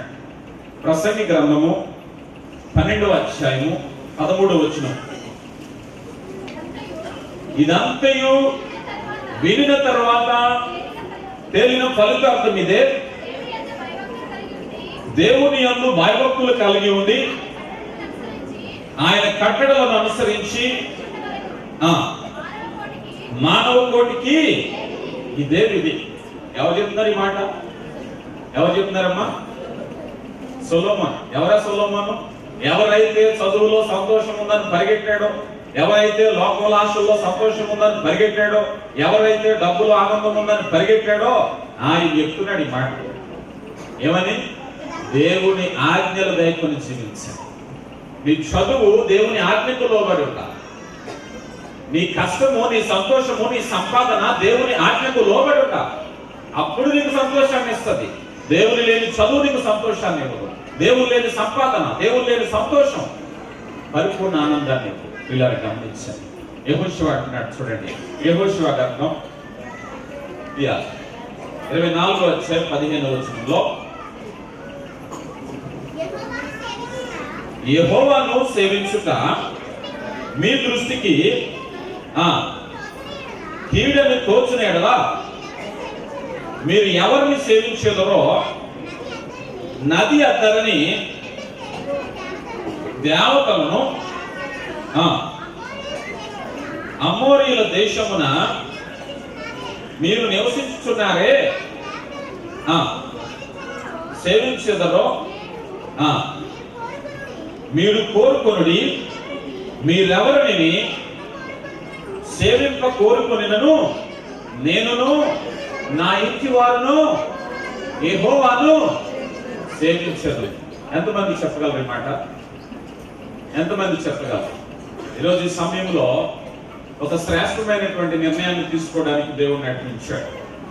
ప్రియులారా, ఈ కార్యక్రమం వెనకాల ఒక ప్రయాసం ఏంటంటే దేవుని సన్నిధి మీ కుటుంబాల్లో, మీ బిడ్డల జీవితాల్లో ఉండాలనేటువంటి ఒక ఆశ. మీకు ఇచ్చేటువంటి ఉన్నతమైన ఆశీర్వాదం ఏమిటంటే చదువు కాకపోవచ్చు, సంతోషం కాకపోవచ్చు, సంపద కాకపోవచ్చు, కానీ వాటికంటే ఉన్నతమైన ఆశీర్వాదం ఏదుందో ఆ ఎంపిక మీ ముందుంచాలనేటువంటి ఒక తపన. నేనును నా ఇంటి వారిని యెహోవాను సేవించను. ఎంతమంది ఆ నిర్ణయం తీసుకోగలరు? నాతో చెప్పండి. నేనును నా ఇంటి వారును యెహోవాను సేవించను. మంచి ఎంపిక. నీ బిడ్డలు బాగా చదువుకోవాలా? యెహోవాను సేవించు. బాగును నడవలసిన త్రోవ వారికి నేర్పించబడుతుంది. పెద్దవాళ్ళైనప్పుడు అలక్షలుగా ఉండకూడదా? నేను అదే చెప్తున్నాను చాలాసార్లు. కొన్నిసార్లు మన బిజీ వల్ల, మన పని ఒత్తిడి వల్ల బిడ్డల మీద శ్రద్ధ చూపించలేము, వాక్య ప్రకారంగా నడిపించలేము. పెద్దవాళ్ళు అయిపోయారు, కంప్లైంట్, మా అబ్బాయి మా మాట వినట్లేదు, మా అమ్మాయి మా మాట వినట్లేదు, చదువులో మాట వినట్లేదు, స్నేహితుల విషయంలో మాట వినట్లేదు, ప్రేమ విషయంలో మాట వినట్లేదు, పెళ్లి విషయంలో మాట వినట్లేదు, ఆస్తి విషయంలో మాట వినట్లేదు. ఏం చేయాలయ్యా? ఒక మంచి ప్రార్థన చేసి మార్చేయండి. అంటే ఇప్పుడు కూడా దేవుని సన్నిధికి రాడా? అంటే ఇప్పుడు వరకు నువ్వు పంపలేదు, ఇప్పుడు కూడా పంపవా? ఆలోచన చేయండి. ఇప్పుడు కూడా ఆలోచన ఏంటంటే ఒక స్ట్రాంగ్ ప్రేయర్ ఏదైనా చేసేయండి. అదే చెప్తున్నాను. బలవంతంగాను లేకపోతే ఇబ్బందికరంగా ఇక్కడికి పంపించాను.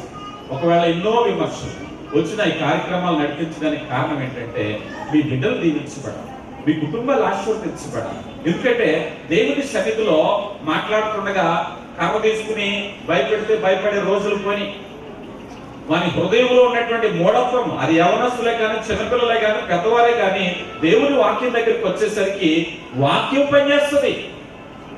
వాక్యంలో జీవం ఉంది, వాక్యంలో శక్తి ఉంది. వాక్యమైన దేవుడు మారరా? ఖచ్చితంగా మారతా. అందుకని బిడ్డల కోసం ప్రార్థన కంటే దేవుని సన్నిధికి నడిపించాలి. అందుకే ఇలాంటి కార్యక్రమాలు ఎన్నెన్నో చేయాలనేటువంటి ఒక తపన. ఈరోజు చాలా మంది బిడ్డలు, అన్నయ్య నా కూతురు మాట వినట్లేదు, నా కొడుకు చదువుకోవట్లేదు, ఏం చేయాలి, నా భర్త వ్యసనపరుడిగా ఉన్నాడు, ఇదిగో గొడవలు ఉన్నాయి, దేవుని సన్నిధికి నడిపించాను, నేను ఏర్పాటు చేస్తాను. నేను మీకు ఇవ్వగలిగిన గొప్ప బహుమానం ఇదే ఆశీర్వాదం. ఏ మాట హృదయాన్ని తాకుతుందో, ఏ మాట హృదయాన్ని పట్టుకుంటుందో ఎంతో మంది మారారు. అద్భుత సాక్ష్యాలు. ఏమంటే భయంకరమైనటువంటి త్రాగుబోతులు, త్రాగడానికి లేకపోయినటువంటి మారారు, భయంకరమైనటువంటి వ్యసనాలు ఉండేటువంటి మారారు, యవన బిడ్డలు మారారు, మారుతున్నారు. కారణం ఏంటో తెలుసా? నా దగ్గర మాయ మాత్రం లేవు. ఏముంది? ఖడ్గం ఉంది నా దగ్గర. ఏ ఖడ్గం అది? వాక్యం అనే ఖడ్గం. సత్యవాక్య కుటుంబం ద్వారా ధారాళంగా నిర్విరామంగా వాక్యం ప్రవహించబడుతుంది. గమనించండి. దేవుని సన్నిధిలో నేను చేసుకున్న ఒప్పందం, నేను బ్రతుకున్నంత కాలం కూడా వాక్యం ఆగకూడదు. ఏ రోజు కూడా. వాట్సాప్ లో ఉన్న వాళ్ళు 5 సంవత్సరాల నుంచి ఎవరైనా ఒక రోజు వాక్యం ఆగిందని చెప్పిన వాళ్ళు ఉంటే ఛాలెంజ్. నేను ఈరోజు చెప్తున్నాను, అది కష్టమైన, నష్టమైన, జ్వరమైన, తలపుడైన, ప్రయాణమైన, ఎంత బిజీగా ఉన్నా సరే వాక్యాన్ని అందించవలసిందే. ఎందుకంటే ఆ వాక్యం ఎంతో మందిని బ్రతికించింది. నేను విన్నాను ఆ మాటలు. అన్నయ్య, నువ్వు చనిపోదాం అనుకున్నటువంటి వాళ్ళు నీ వాక్యం విని బ్రతకం అనేటువంటి కొన్ని వేల సాక్ష్యాలు విన్నాను. ఈ చేతిలో కొన్ని వేల బాప్తీసాలు ఇచ్చాడు. భయంకర్లు వచ్చి మీ వాక్యం విని మేము మనసు మార్చుకున్నాం, మాకు బాప్తీసం ఉండండి. ఎక్కడో పల్లెటూరు విట్టుపాడు, అక్కడికి వచ్చి బాప్తీసాలు, ఎన్నో బాప్తీసాలు ఇచ్చాడు.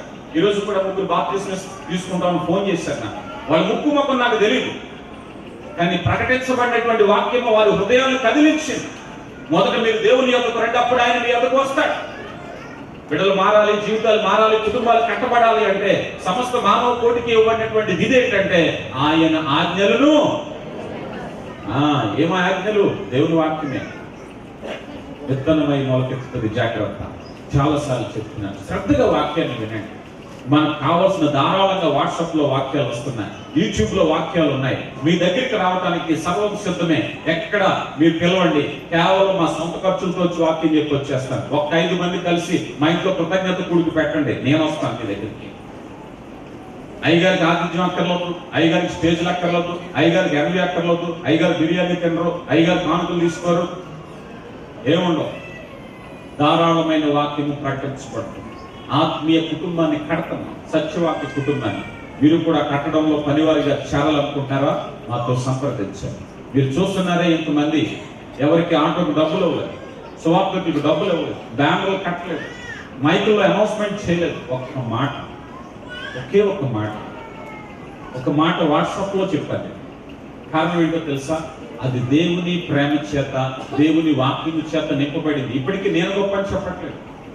దేవుని వాక్యము కలిగించేటువంటి కదలిక, భూలోకాన్ని తల్లకిందులు చేసినటువంటి వారు ఉన్నారు. మొదటి శతాబ్దపు సువార్తికులు ఏం చేశారో ఆ సువార్త చేయడానికి ప్రయత్నం చేస్తున్నాం. అనేక జీవితాలు, హృదయాలు కదిలించబడ్డాయి. వేలకు వేల మంది రక్షింపబడుతున్నారు, లక్షల మంది ఆత్మీయంగా దీవించబడుతున్నారు. దేవుని కృప. గమనించండి. ఈరోజు అట్రీతిగా నీ కుటుంబాన్ని కట్టుకోవాలి అని నువ్వు అనుకున్నట్లయితే నీ ఎంపిక సరైనదిగా ఉండాలి.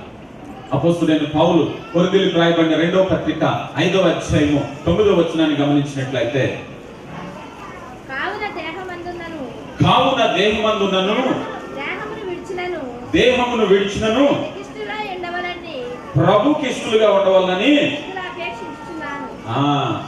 దేహముతో ఉన్నను దేహము విడిచినను ఎవరికి ఇష్టంగా ఉండాలట?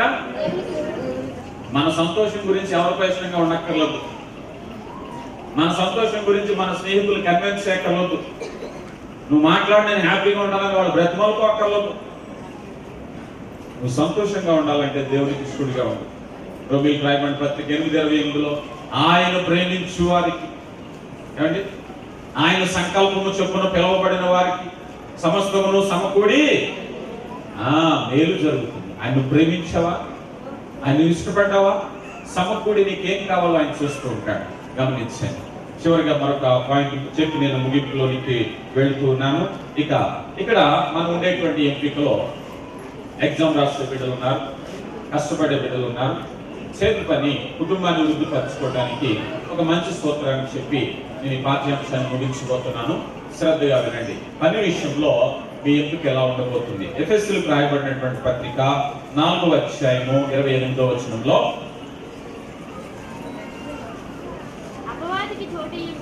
4వ అధ్యాయము 27 నుంచి, ఓకే. అపవాదికి చోటీకుడి, దొంగిలి వాడికి మీదట, దొంగిలిక అక్కరగలవానికి పంచిపెట్టుటకు వీలు కలుగు నిమిత్తము తన చేతులతో మంచి పని చేయించు కష్టపడవలెను.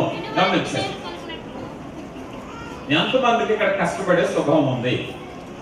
ఈ మాట ఎందుకు చెప్పానంటే, కష్టపడకుండా ప్రతిఫలం పొందేవాళ్ళు చాలా మంది చూస్తూ ఉంటారు, అవునా? కష్టపడకుండా ఎవరి మీద ఆధారపడేవాళ్ళు చాలా మంది చూస్తారు. కష్టపడకుండా తెలివితేటలతో బ్రతికేయాలనుకునేవాళ్ళు చాలా మంది ఉంటూ ఉంటారు. దేవుని వాక్యము ఈ భూమి మీద నువ్వు శ్రేష్టంగా జీవించడానికి నీ ముందుంచబడినటువంటి ఎంపిక విషయం మాట్లాడుతూ, మొట్టమొదటిగా నీవు తీసుకోవాల్సినటువంటి నిర్ణయం ఏమిటి జీవితంలో సంపాదనకేనంటే, ఏ నిర్ణయం తీసుకోవాలంటే, నేను టీచరో, డాక్టరో, ఇంజనీరో, దూరదేశం వెళ్ళటమో ఇది కాదు. ఫస్ట్ ఎంపిక ఏమిటి?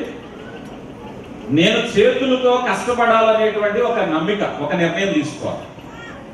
విద్యార్థి ఇంపార్టెంట్ క్వశ్చన్స్ ఏంటి, రిపీటెడ్గా వచ్చి క్వశ్చన్స్ ఏంటి, వాటి మీద దృష్టి పెట్టకూడదు. నేను కష్టపడి చదవాలనేటువంటి ఒక ఎంపిక. రైట్. ఈ మాట మీ నిత్య జీవితం ఉపయోగకరమైన మాట చెప్తున్నాను. మన ఎంపికలో కష్టపడాలి. ఏం చేయాలి? మన చేతులతో కష్టపడడానికి ఇష్టపడాలి. తెస్సలోనికీ పత్రిక 3:10లో కూడా అంటాడు కదా, ఆయన కష్టపడినటువంటి వాడు భోజనం చేయడానికి వీల్లేదు. ఏం చేయాలంట? కష్టపడినటువంటి వాడు భోజనం చేయడానికి వీల్లేదు. నేను మాట చెప్తాను చూడండి. ఎవరి బిడ్డలు చెప్తారు? బీఈడీ చదివాను, లేకపోతే పలానా కోర్స్ చేసేవాను. ఏం చేస్తున్నావు అమ్మా? కోర్స్ అయిపోయిందండి, జాబ్ గురించి వెయిట్ చేస్తున్నాను. మరి ఇప్పుడు ఏం చేస్తున్నావు? ఏమీ లేదు అంటే ఇప్పుడు ఏం చేయాలి? నువ్వు ఇప్పుడు కష్టపడాలి.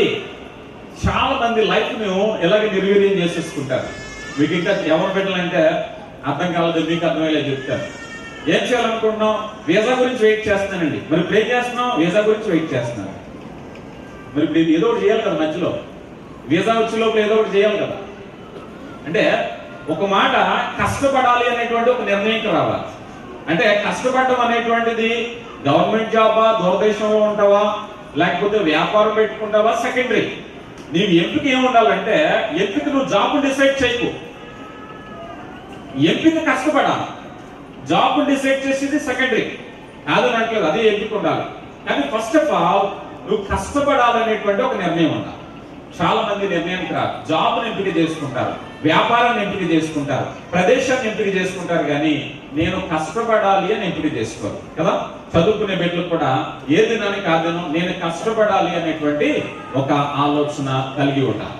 ఇక రెండోదిగా చూసినట్లయితే ఈ కష్టపడేటువంటి విషయంలో కొరింథీయులకు రాయబడిన 2వ పత్రిక 8వ అధ్యాయము 21వ వచనంలో ప్రభు దృష్టి యందు మనుషుల దృష్టి యందును యోగ్యమైన వాటిని కష్టపడేటప్పుడు ఏమై ఉండాలంటే అదే కష్టం యోగ్యమైనదిగా, ఆమోదించబడినదిగా. ఏదైతే నేను కష్టపడుతున్నానంటే కుదరదు.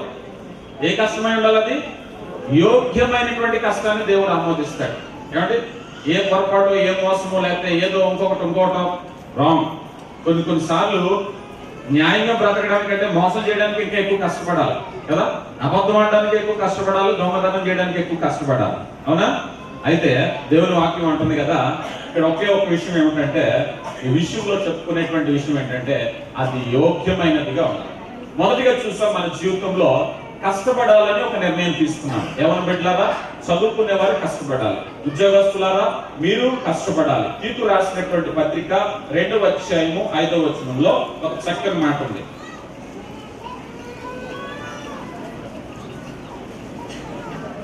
తీతు రాసిన పత్రిక 2వ అధ్యాయము 5వ వచనంలో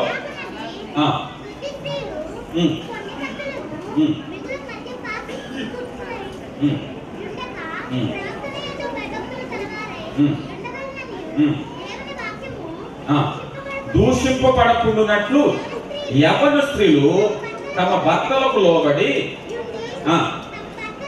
తమ భర్తలను, శిష్యులను ప్రేమించువారును, స్వస్థ బుద్ధి గలవారును, పవిత్రులను, ఇంట ఉండి పనిచేయవారును, మంచివారునై ఉండవు. గమనించు, నాకు ఉద్యోగం లేదు, చదువు లేదు, నీ ఇంటిని అలంకరించుకో, కష్టపడాలి, ఎంట నుండి పని చేయటం.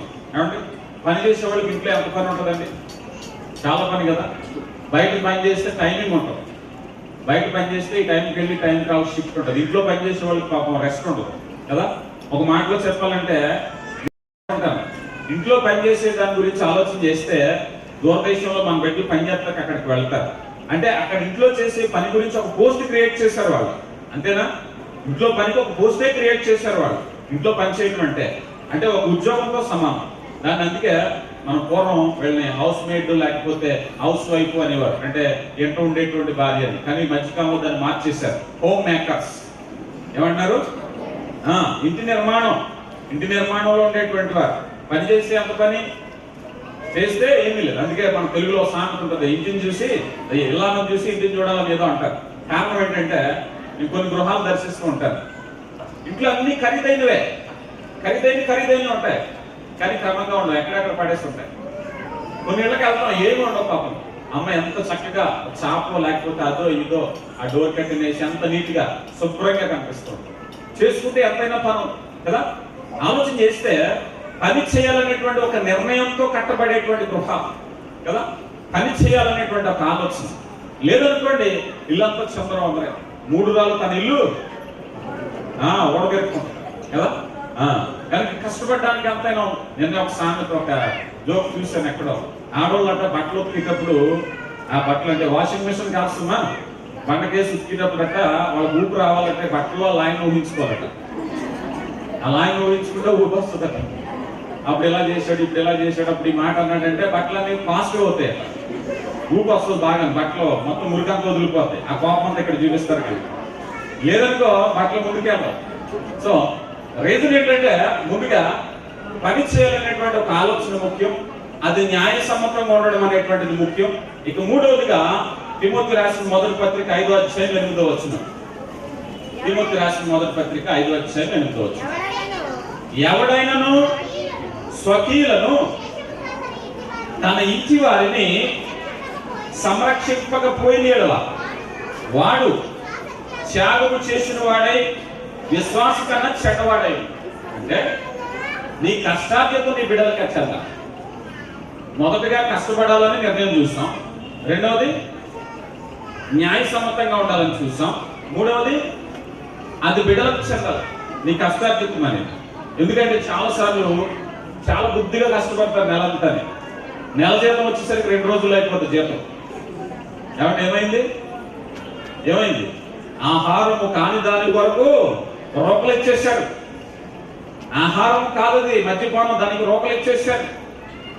ఎవరో స్నేహితులు అడిగారని రోకలు ఇచ్చేశారు, జోదానికి రోకలు ఇచ్చేశారు. ఆహారం కాదది, దేవుడు ఆహారానికే ఇచ్చాడు. నీకు ఇవ్వబడినటువంటి ఆశీర్వాదం నీ బిడ్డలకు చెందాలది. నా ఇష్టం అండి, నా కష్టార్జితం, నా తెలివితేటలు అంటే కుదరదు. దేవుని యొక్క వాక్యం చెప్పేది ఏంటంటే నీ కష్టార్జితం మీద నీకెంత హక్కు ఉందో నీ బిడ్డలకి అంతే హక్కు ఉంది. దేవుడు ఊరికే ఇచ్చారనుకున్నారా? మీకు మీ తెలివితేటలు మీ రెక్కల కష్టం బట్టి ఇచ్చారనుకున్నారా? మీ బిడ్డలను పోషించుకున్నారు. పిల్లలు గమనించండి. ఈ మాట ఎందుకు చెప్పానంటే సంపాదన గురించి సొలొమోను చేసినప్పుడు ఫెయిల్ అయ్యాడు. కానీ అదే సంపాదన సంతోషంగా ఉండడానికి దేవుడు ఈ మాటలు ఎందుకు ఇచ్చాడంటే దేవుని దగ్గరికి వెళ్ళినప్పుడు నువ్వు క్రమపరచబడతావు. వచ్చేటువంటి కొద్దిపాటి ఆదాయమైన దీవెనకరంగా ఉంటుంది. దాంతో నీవు నీ బిడ్డలు తృప్తిపరచబడతావు. క్రమం లేనటువంటి విస్తారమైనటువంటి రాబడి ఏముంది? లోతు జీవితంలో ఏం జరిగింది? విస్తారమైనటువంటి ఆస్తున్నటువంటి ప్రదేశానికి వెళ్ళాడు, కానీ దేవుడు లేని ప్రదేశం. ఎన్ని రకాలుగా నష్టపోయాడు? దినదినము వ్యాధులు చెందాడు, దినదినము కష్టపడ్డాడు. కనుక నీ ఆస్తి, నీ చదువు, నీ సంపాదన మరేదైనా సరే దేవుని ఎంపికలో ముందుకు వెళ్ళాలి. దేవుని ఎంపిక లేకుండా నువ్వు ముందుకు వెళితే నీకు సంతోషాన్ని ఇచ్చేది కాదు. రైట్? ఏదైనా పాఠ్యాంశంలో దేవుడు మీతో మాట్లాడిన విషయం ఏమిటాయి అన్నట్లయితే నీ ఎంపిక దేని మీద ఉండాలి? దేవుని మీద. ఏదైనా సరే దేవుని ఆధారం చేసుకుని చేసుకోవాల్సినటువంటి ఎంపిక. ఆ రీతిగా దేవుని కృపలో మరి నేనును నా ఇంటి వారును యెహోవాను సేవించదము అనేటువంటి ఆలోచన కలిగి ఉండాలని ప్రేమపూర్వకంగా తెలియపరుస్తూ ఈ సందేశాన్ని ముగిస్తున్నాను. మీరు ఎక్కడి నుంచి వచ్చారు? మస్కట్ నుంచి. ఏం పేరమ్మా? మేరీ. అందరికీ వందాలండి. మరి ముఖ్యంగా అన్నయ్య గారికి వందాలండి. నేను మస్కట్ నుంచి వచ్చిందండి. మస్కట్లో తెలిసింది నేను చాలా బాగుపడ్డానండి. అన్నయ్య గారు ప్రతిరోజు ప్రార్థన పంపించుకోరు. ప్రార్థన కాకపోతే ఇంకా రాలేదండి ప్రార్థన అని ఎంతో రోజున తప్పదాయిదండి. అన్నయ్య గారు ప్రార్థన పప్పుడగా ప్రార్థన వచ్చిందండి. ప్రార్థన చేసుకుని అప్పుడే పడుకున్న టైం 12 అయినా సరే నేను ఒంటికన్నా సరే ప్రార్థన ఎప్పుడు వస్తుందండి. అదొక ఆనందం అండి. అన్నయ్య గారు అమ్మ మీరు ఎలాగొన్నారమ్మా, జాగ్రత్తగా ఉండండి అమ్మ, మీ ఆరోగ్యం ఉండాలా, బాగుండాలా, మీరు ఉండాలి, మీరు అన్నం తినండి అమ్మ, ఏదో నా పని ఉంటుంది ఆయన కానీ ఏదో రకం మీరు తినండి అమ్మ అని చెప్పి మా వచ్చి అన్నం ఉన్నా కానీ తమ్ముడు ఉన్నా కానీ ఎవరు కూడా మమ్మల్ని ఆదరించుకోలేదు. అయినా కానీ మాకు ఎవరు తెలియదు అని అవకాశం కానీ మేము రావాలి చూడాలి. ఈరోజు నేను 5 గంటలకు వచ్చినండి బస్ పట్టి నుంచి. నా ప్రాణం పోతే అవన్నీ చూడాలి, నేను వెళ్ళాలని నేను అప్పుడు మీద వస్తున్నాండి. అన్నికి చాలా వందనండి. దినదినం కూడా మేము అన్ని వాక్యంతో మేము బ్రతుకుతున్నామండి. దేవునికి మహిమ కలుగుతుంది. అమ్మా తప్పుగా చెప్పాలి.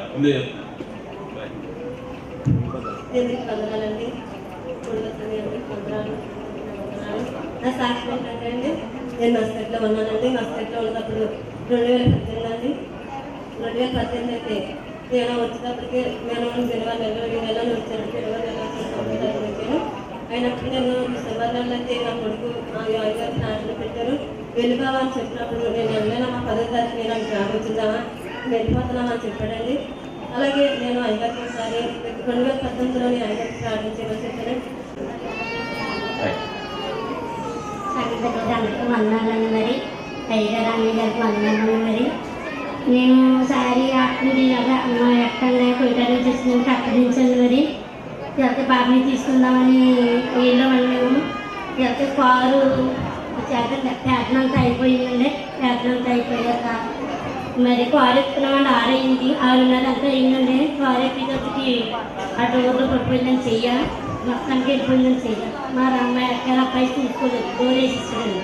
అయిపోయి చేయగలుగుతున్నాము అని అన్నాకండి. చేతికి ఏం అవ్వలేదు. మొత్తం నలిపోయి మాట చెయ్య. మా కూడా కంగారు పడుతుంది. ఎక్కడ అమ్మ కూడా కంగారు పడిపోయేది. మరి ఏదో దేవుడు మొదలు ఉన్నది. ఆ రాజమండ్రి మొదలండి. రాత్రి ఆఫీస్ మొదలు చేతికి ఏం అవ్వలేదండి. దేవునికి మహిమ కలుగును గాక. రైట్, ప్రార్థన చేసుకుందాం. మహాపరిశుద్ధుడా, గనుడా, గొప్ప దేవ, మీ ప్రేమను బట్టి వందనాలు నాయన. అనేక బిడ్డల యొక్క కన్నీటి ప్రార్థన, ఉపవాస ప్రార్థన, మోకాళ్ళ ప్రార్థన ద్వారా నిర్మించిన ఈ సత్యవాక్య కుటుంబ కార్యక్రమాన్ని బట్టి ప్రార్థన చేస్తున్న నాయన, అనేకులుగా మమ్మల్ని ఇక్కడ సమకూర్చారు తండ్రి. ఇక్కడ మాత్రమే కాకుండా ఈ కార్యక్రమంలో హృదయాలను ప్రోక్షించి అనేకులుగా ఈ కార్యక్రమంలో పాల్గొంటుండగా ప్రతి ఒక్క బిడ్డను దర్శించండి, దీవించండి. మీ కృప చొప్పున బలపరచమని వేడుకుంటున్నాం.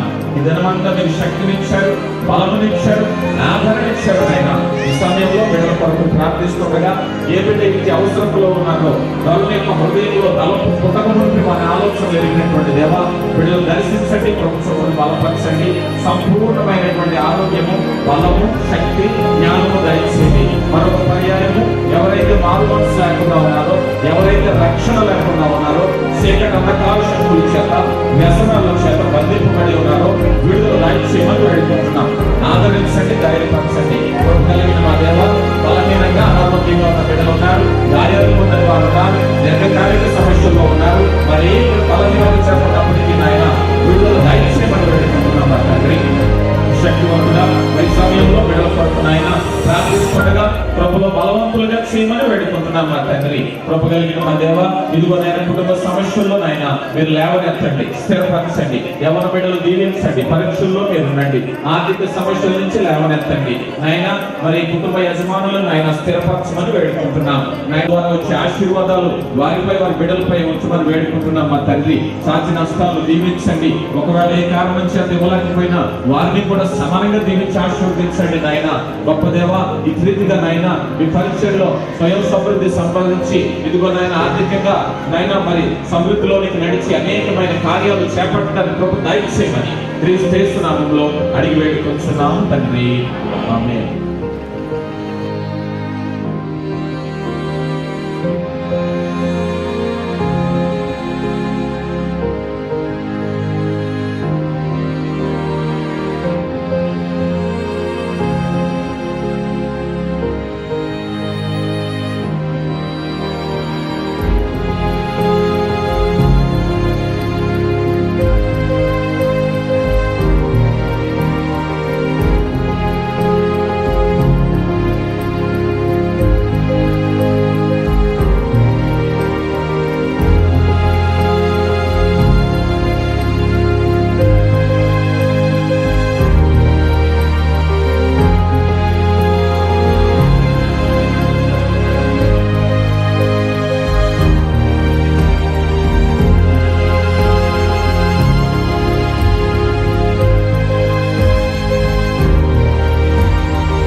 Thank you.